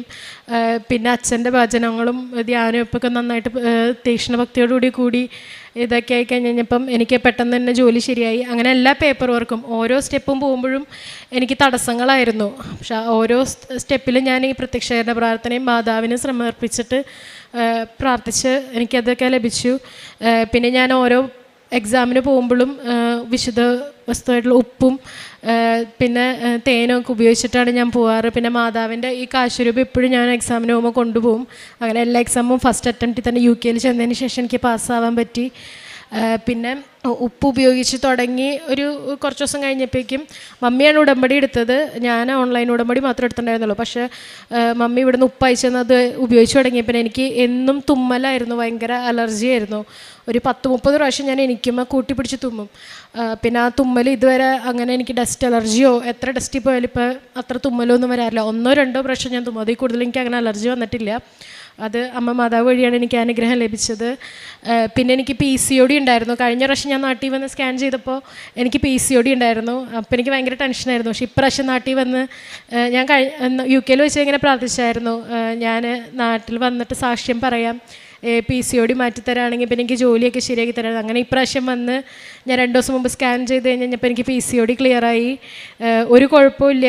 എൻ്റെ യൂട്രസിൻ്റെ തിക്നെസ് ഇങ്ങനെ കട്ടി കുറവായിരുന്നു. പക്ഷെ ഇപ്പം അതൊന്നും ഒരു പ്രശ്നമില്ലാണ്ട് മാതാവ് അത് മാറ്റി തന്നു. പിന്നെ എൻ്റെ അലർജി രോഗം മാറി. ജോലിയിലും ഒത്തിരി പ്രശ്നങ്ങളുണ്ടായിരുന്നു എനിക്ക്. പക്ഷെ അതെല്ലാം മാറ്റി തന്ന ഓരോ സ്റ്റെപ്പും. എല്ലാ ദിവസവും ജോലിക്ക് ഞാൻ പോണത് ഉപ്പ് കഴിച്ചുകൊണ്ടാണ്. വിശ്വാസ പ്രമാണം ചൊല്ലിക്കൊണ്ട് പ്രത്യക്ഷീകരണ പ്രാർത്ഥനയ്ക്ക് ചൊല്ലിയിട്ട് ഞാൻ ഡ്യൂട്ടിക്ക് പോകണേ. കാരണം ഭയങ്കര പ്രഷറുള്ള ജോലിയാണ്, അത്ര ഉത്തരവാദിത്വവും കാര്യങ്ങളൊക്കെയാണ്. പക്ഷേ ഒരു കുഴപ്പമില്ലാണ്ട് ബാക്കി എല്ലാ ഫ്ലോറിൽ പ്രശ്നങ്ങളുണ്ടെങ്കിലും ഞാൻ ഡ്യൂട്ടിയിലുള്ള ദിവസം ഒരു പ്രശ്നമില്ലാണ്ട് ശരിക്കും ഇങ്ങനെ കൈവെള്ളയിൽ താങ്ങിക്കൊണ്ട് നടക്കണ പോലെ മാതാവിനെ കാത്തുകൊണ്ട് നടക്കണേ. അതിന് അമ്മ മാതാവിനും തിരുക്കുമാരനും 1000 നന്ദി. പിന്നെ പ്രേക്ഷിത പ്രവർത്തനമായിട്ട് മമ്മി എനിക്ക് ഇവിടുന്ന് പേപ്പർ കൃപാസനം പത്രം അയച്ചു തരാറുണ്ട്. അപ്പം ഞാൻ അവിടെ കൊടുക്കും. പിന്നെ പറ്റാവുന്ന ദിവസത്തിലൊക്കെ പള്ളിയിൽ പോകും. പിന്നെ മമ്മി എന്നെ ഉടമ്പടിയിലൊക്കെ ഇങ്ങനെ ഭയങ്കര ഇതാണ്. മമ്മി ഇങ്ങനെ ഇടയ്ക്ക് അയച്ചു തരും ആർക്കെങ്കിലൊക്കെ ഇങ്ങനെ ധനസഹായം ചെയ്യാനോ എന്തിനൊക്കെ. അപ്പം എന്നെ കൊണ്ടാവുന്ന രീതിയിൽ ചെറിയ ധനസഹായവും കാര്യങ്ങളൊക്കെ ഞാൻ ചെയ്യാറുണ്ട്. പിന്നെ ഞാൻ മാതാവിന് കൊടുത്ത വാക്കുപോലെ തന്നെ ഞാൻ ഇപ്രാവശ്യം വന്ന് ഇന്ന് ഞാനിവിടെ ഉടമ്പടി എടുത്തു. തീർത്ഥാടന ഉടമ്പടി ഈശോയോടും മാതാവോടും കൂടുതൽ ചേർന്ന് നിന്ന് വിശ്വാസപരമായ ജീവിതം നയിക്കാൻ വേണ്ടി ഞാൻ ഇന്ന് ഉടമ്പടി എടുത്തു. ഈ അനുഗ്രഹങ്ങളൊക്കെ ചെറുതും വലുതുമായിട്ട് ഒത്തിരി അനുഗ്രഹങ്ങൾ ഞാൻ പറയാൻ മറന്നു. ഒത്തിരി അനുഗ്രഹങ്ങളുണ്ടെന്ന് എനിക്കറിയാം. പക്ഷേ ഒത്തിരി അനുഗ്രഹങ്ങൾ എനിക്ക് മാതാവ് ഈശോയിലൂടെ നേടിത്തന്നിട്ടുണ്ട്. ഈ ഉടമ്പടിയിൽ നിലനിൽക്കുന്നതിനും പ്രാർത്ഥനയിൽ ജീവിതത്തിലൂടെ നയിച്ചതിലും അതിനൊക്കെ അമ്മ മാതാവിനും തിരുക്കുമാരനും കോടാനും